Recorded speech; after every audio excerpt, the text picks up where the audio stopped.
नमस्कार, जन्मभूमि टुडे में आपका स्वागत है। मैं हूं रामधारी और आज एक बड़ी खबर को लेकर आपके सामने रूबरू हूं जो आम जनमानस से जुड़ी हुई है। हम बात कर रहे हैं नीट परीक्षा की। नीट परीक्षा ही नहीं बल्कि भारत में हो रही अन्य परीक्षाओं की बात की जानी चाहिए। यह एक बड़ा स्कैम है। इसके पीछे किसकी साजिश है और कौन इस तरीके से कार्य को करवा रहा है, इसको सरकार को संज्ञान में लेना चाहिए।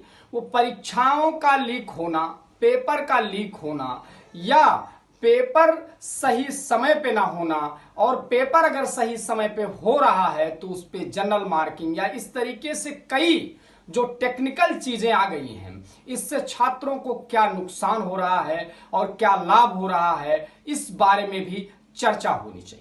नीट एग्जाम की अगर हम बात करें, नीट एग्जाम पे जब सुप्रीम कोर्ट ने कहा तो उसमें यह कहा गया कि ये जो है जनरल मार्किंग की गई थी, ग्रेस दिया गया था लोगों को। ऐसा देने की जरूरत क्यों पड़ती है जब हम परीक्षा करवा रहे हैं और हमारे छात्र उसी पेपर को सब दे रहे हैं, तो हमें इस तरीके की ग्रेस देने की क्या जरूरत पड़ती है। अगर पड़ती भी है तो उसका एक टेक्निकल तरीका होना चाहिए, लेकिन ऐसा नहीं होता है। आप समझिए कि अगर एक एग्जाम में टॉप होने वाले विद्यार्थी कई हो जाएंगे तो टॉप माना किसको जाएगा, यह भी अपने आप में एक सवाल खड़ा करता है। आप समझिए कि नीट परीक्षा में लगभग 67 लोग टॉप किए और इसमें 719, 18 ऐसे तो बहुत सारे छात्र हैं जो इतना नंबर पाए हुए हैं। हालांकि सुप्रीम कोर्ट ने यह कहा कि 1500 कुछ बच्चों का जो एग्जाम होना है उनको फिर से करवाया जाए, लेकिन ऐसा कैसे मुमकिन हो सकता है जिस एग्जाम में 23 लाख, लगभग 23 लाख छात्र परीक्षा में बैठे हों और उसमें केवल 1500 छात्रों का फिर से एग्जाम करवाया जाना, ये कहां तक उचित होगा। ये माननीय सुप्रीम कोर्ट ने हालांकि ये 8 जुलाई की डेट फिर से दी हुई है, लेकिन सवाल वही है कि अगर ये परीक्षा का रिजल्ट बाद में आना था, पहले क्यों किया गया।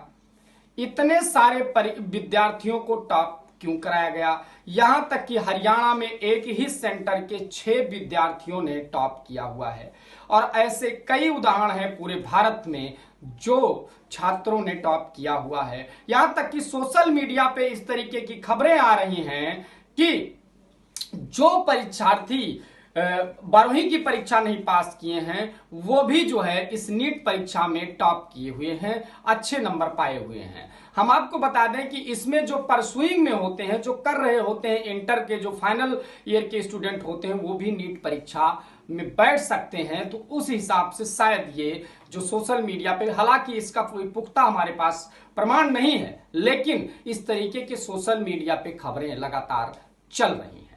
लेकिन अगर इस तरीके के परीक्षाएं लीक होती रही तो इसका जिम्मेदार कौन है, इसको सरकार संज्ञान में लेना चाहिए कि नहीं लेना चाहिए।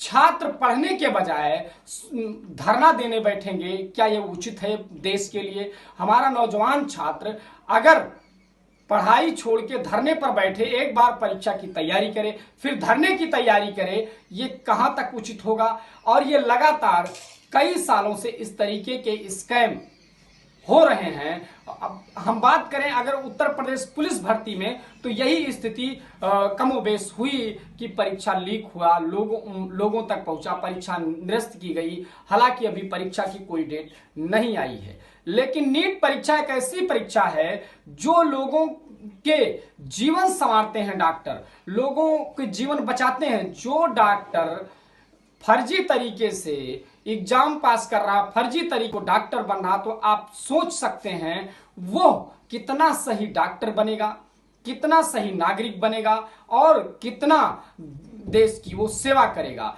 सोशल मीडिया पर कई इस तरीके की खबरें भी आई कि इस तरीके के जो डॉक्टर होते हैं वो किडनी चोर टाइप के लोग होंगे जो किडनी चोरी करेंगे और बेचेंगे। तो इस तरीके से सरकार को संज्ञान में लेना चाहिए और गंभीरता से इस मुद्दे को सोचना चाहिए कि जो छात्र लगातार तैयारी कर रहे हैं, अभिभावक उसके पीछे पैसा बर्बाद कर रहे हैं। 2-3 सालों की अथक परिश्रम के बाद वो लोग इस परीक्षा में बैठते हैं और बावजूद इसके ये परीक्षा लीक होती है। कई छात्र अन्य नौकरियों की तैयारी के लिए अपना जीवन समर्पित कर देते हैं और बाद में पता लगता है कि वो परीक्षा लीक हो गई है। और लीक करने पे तो ये तो पता चल गया, लेकिन कई ऐसी परीक्षाएं हैं जिनका लीक होने पर ज्यादा मात्रा में नहीं परीक्षार्थी होते हैं तो धरना भी नहीं कर पाते हैं और परीक्षाएं उनके रिजल्ट घोषित करने के बाद लोग नौकरी ज्वाइन कर लेते हैं।